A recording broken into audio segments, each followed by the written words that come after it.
Luke from Grandpa's Tractor, and welcome back to the loft. We're here for part 2 of our tractor pulling video. We got everything out to the showgrounds.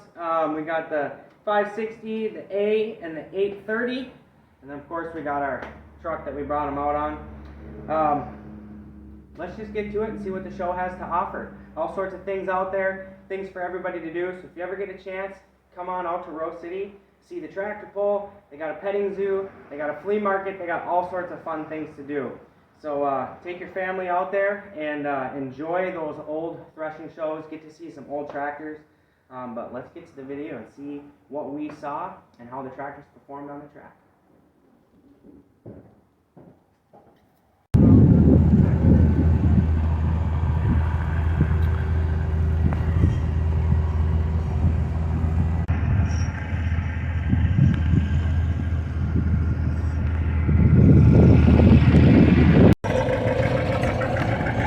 Slimy.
With that old new John Deere 1937 model.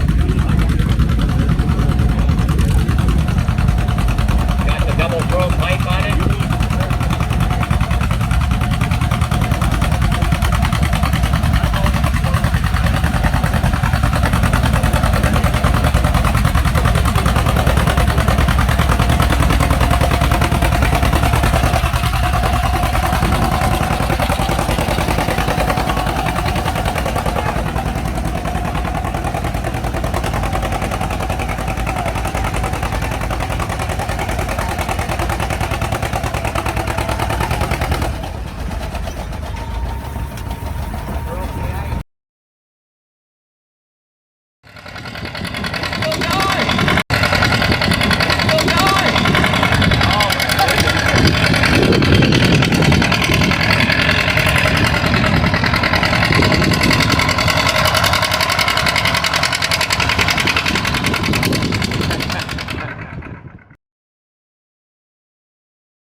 11.5.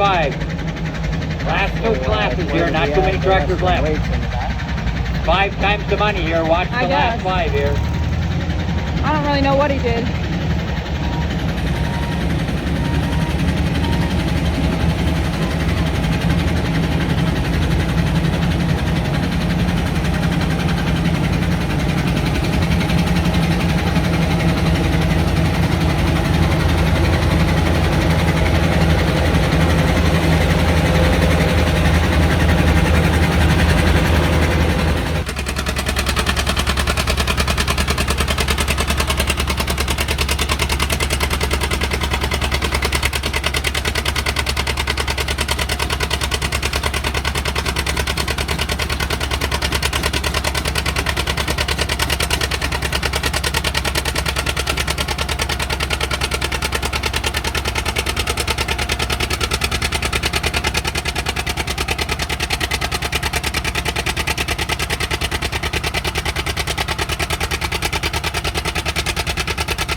Hey guys, the show's over, tractor pulling's done, we had a lot of fun out there. Man, I could have probably taken a lot of videos, shown you guys a lot of stuff that's going on, but never does justice of seeing it in person. You got to see a few different tractors pulling. I'm sure there's other videos out there. I did want to give a shout out to Bill, the tractor man again, for hooking up the 830 and the 560 to dyno. That was pretty fun to see what they're pushing for horsepower and to see the girls work before they went to the track. It was a good way to warm them up so they're nice and ready for the track. But let's go ahead and see how they did on the track. So we will start, we'll line them up here. We have my old A, and she worked on the track, 4,000 pound class, didn't do too well this year. I think it's because the track was wet and I couldn't get enough weight on the back end to get traction, so I ended up just spinning out. However, no hardware, but on the 4,500 pound class, she did take fourth out of like 13 tractors, and it was within like 4 inches. So it's really good, a lot of fun. No hardware for the A this year, but that's all right. We'll take her back next year. So we'll go ahead and put her away. The next one, we had our 560 International. Didn't perform quite as well as I hoped. I think, again, we should have put more weight on the back side. With our 7,500 pound class, I had all my weight in the back and the front end didn't come up. So I think there just wasn't enough traction with the wet track. The 8,500 pound class, probably could have put a little more weight in the back and then I should have stayed to a different part of the track. I did some experimenting, it didn't work out. However, the 560 was able to take home a 3rd place. So, got some hardware out of the 560, can't complain. We'll get to put this up somewhere as well. And last, and honestly my favorite tractor of the weekend was the 830. I was a little nervous because they only have a 6-mile-an-hour class with the 830, but she hung in there. Goes like, I don't know, 2.5 miles an hour in first gear. But we had it weighted really nice for the wet track. We were able to get that front end just to come up at the last little bit before I lost traction. And I was able to jab the brakes to get it to walk through some soft spots. So pulled it in 10.5 and 11.5, and I was able to take home 2nd place in both divisions. So the 830 fought some tough competition, but it held in there, had that lugging power, and it brought home some hardware. So I was really excited about that. It's really cool to take it down the track and just have it perform well. So that was a lot of fun. The 830 is definitely one of my favorite tractors, but we get to take some stuff home. Now, that's not the only thing that I got to take home. This is for Bill the Tractor Man, because he always tells me I got the wrong color green, but we got this fancy dancy Oliver lamp here. Won it in a raffle. So this is my very first Oliver tractor, whatever you want to call it. I got red tractor toys, I got green tractor toys, orange tractor toys, I got mailboxes, signs, all sorts of stuff. But I don't have any Oliver stuff. So this is actually the first Oliver decor. So, welcome to the toy family here. So, it was a good weekend. Thank you guys for watching. I hope you enjoyed the video. Hope you enjoyed the polls, the dyno, seeing some other tractors and different things out at the show. Again, make sure you guys come on out to Rose City next year. Keep these old heritage festivals going. Less and less people enjoy it. So, thanks for watching.